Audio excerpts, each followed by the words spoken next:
Hey everybody, this is Jim the Tabletop Engineer, and welcome to a new video. Today I just want to show you something I've been working on for probably about the past month, and I finally got it finished. Pretty pleased with it. Some of you will recognize it, some of you may not. But this is my brand new HeroScape 3D printed board. I have been playing HeroScape solo. I'm working through the first 10 adventures. I've got them all, and I do want to work through them. It's very nostalgic for me. I remember HeroQuest very fondly. I never owned it as a kid, but I did get to play it. And so now I'm working through it. But ever since I saw this, well, first off, a friend of mine, Jerry, showed me his 3D printed one a couple years ago, and he had not painted it. That's because he had just 3D printed it, and he was pretty happy to show it off. So he brought it to Southern Fried Gaming Expo, and he ran a game with me. Well, he was Zargon, and my son and I played it along with a friend of his, and I really had a blast. And ever since then, I've really wanted my own. So this is the Dragon's Nest set of files. Dragon's Nest has a Patreon. They make a lot of 3D printed terrain, but this is, you get this if you join the Patreon. Now, I don't know if I'll stay a patron forever, but it was well worth it because this was free and I did get some other files. Let me show you how this works. Now this, again, you could print this up just as shown, just the files and the hallways and stuff like that, but I've done it a little differently because I want to be able to break this down. I also want to be able to carry it to like conventions and stuff. So let me show you how this works. So each one of these 5 quadrant, well, it's not a quadrant if there's 5, but each of these 5 sections was printed out individually as a room. It comes with a floor and then the walls, and then you connect 1, 2, 3, 4, 5. In some cases 5, some cases 6. You connect them together with connectors so they become one unit. You print the hallways individually, and the hallways have a void where the rooms sit down in it. So let me show you. So if I lift this out, you can see the void here. And the reason I did that was I glued down the hallways onto 2 pieces of 1/4-inch plywood. 2 pieces because this board is divided into half. These pieces are removed. Now you can also break these up. Let me see if I can do it here. The connectors are really strong. Let's see if I can pull this one off. Come on. There we go. So you can see the holes, and over here are the connectors, and then you just snap it together. And the reason for that is you can mix and match your rooms. There are some other 3D printed terrain that Dragon's Nest made that are compatible. But again, all I have to do is remove this. Now, I keep these like this, but you could further break it down by breaking these up into individual rooms. So let me pull out all the 5 pieces and show you how this works. I also printed some debris, hallway debris.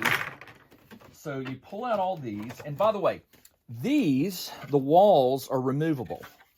So you pull a wall out, and it has these 2 little pegs that fit down in the slots. Now, why would you want to remove the wall? Because you got to have doors. I've also 3D printed the doors. They're painted, but I don't have them with me right this second. The doors in the game of HeroQuest, when doors are revealed, you simply pull out the 2 sections of walls, and the door is designed to connect 2 rooms. So it's double the width of 1 wall. So pull out 2, the wall, it sits down in there. These easily stack, and those I will transport in a bin. Now, what's left over is this piece. And these, like I said, are super glued down to the wood. I primed the wood in black. Didn't have to, but I did. And then this piece, let me show you, it breaks into 2, just like that. So there's 1/2, and this piece right here is removable. It's the one piece that sort of overlaps both. And here's the other piece, okay? And then these very light, very strong. I could transport these much easier than I could the full size board. But when I want to play it, I just fit them together. I designed a notch here that is two-sided, so it can only go one way. And then you just pop these pieces down where they go, just like so. All right. That goes in the center. And it's very strong. It's not super heavy. I mean, with everything on it, it is, but one person can easily lift it. And there you go. That is my new HeroQuest board. Now, everything was printed in gray primer. Let me see if I can. Yeah, there's the gray. So what I did was I primed it in black, all black.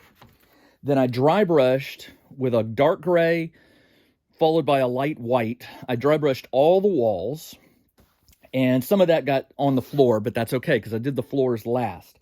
And then what I did was I just took some acrylic paint, and in most cases, I matched the color and the pattern of the floor to the actual cardboard game board that comes with the HeroQuest game. In some cases, I took liberties and did my own color. Like the blue one over here, that's mine. There wasn't a blue one like that. But the checkerboard here was the red and pink checkerboard, the yellow checkerboard, up there the orangish checkerboard. Most of the colors match up. What's left to do? Okay. Well, some of these walls, I have some paint pens in brass or bronze or whatever. I'm going to hit the bars to give them a little color. And the doors I'm painting right now. And what else? Some of these pieces have like a skeleton chain to the wall. Where's one? Here's one. So this piece right here has a skeleton. I don't know if you'll be able to see it very well. But there's a skeleton chain to the wall. I'll paint the skeleton white or bone and the chain silver or whatever. And that'll just be a little extra. But I haven't done that just yet. I'll do that as needed. Where did this go? I can't even remember. Right here. So there you go. And of course, I printed up some, there's small and large barricades. These are for blocking hallways, either single file or double file. And that's about it. So again, it took me, I guess it took me about a month, not to 3D print everything. 3D printing, I got everything printed, running my printer constantly. I got it done in about 4 days, I believe. Painting it was slow going just because I didn't do it all at once. I did a little here, a little there. And, but I'm really pleased with how it turned out, and I cannot wait to play a game on it. So the next HeroQuest game you see on my channel, on this channel, I'll be using this. So if you have any questions, post them in the comments. I'll do my best to answer them. I'll also try to remember to put a link in there where you can go and find these files if you want to do something like this. This is a labor of love. This is just for someone who really, like me, just loves the HeroQuest game, thinks it's, you know, it's not the greatest dungeon delve game in the world. The rules are sort of, they're limited in some ways, but it's just so fun. And I play solo with the Zargon app that comes on my iPad. You can get that for free. And if you have the game, it will run it for you. Parents, I cannot tell you enough. This is a game that, even if you don't have the 3D printed, just the regular board, if you get HeroQuest, it is a great game to play with your kids because you as the parent, you could play Zargon and you can run it however you like, and you can introduce your kid to dice rolling and combat and a little bit of strategy and things like that on a board that is known, right? I mean, the pattern doesn't really change so much, but the location of doors and traps and stuff changes from scenario to scenario. I tell people all the time, if you're looking for a little D&D style game that you can play with your kiddos, the rules are pretty simple, and it's just got that fun flavor that a kid would enjoy. You can't go wrong with HeroQuest. All right, that's all I got. Next game you see me playing HeroQuest, it will be on this board. All right, everybody, this is Jim the Tabletop Engineer. Everybody, take care. Check out the new RPG and Wargame newsletter. Each week, the Tabletop Engineer shares news, products, Kickstarters, and much more related to the gaming hobby. It's free to subscribe, so check out the link in the video description below to sign up.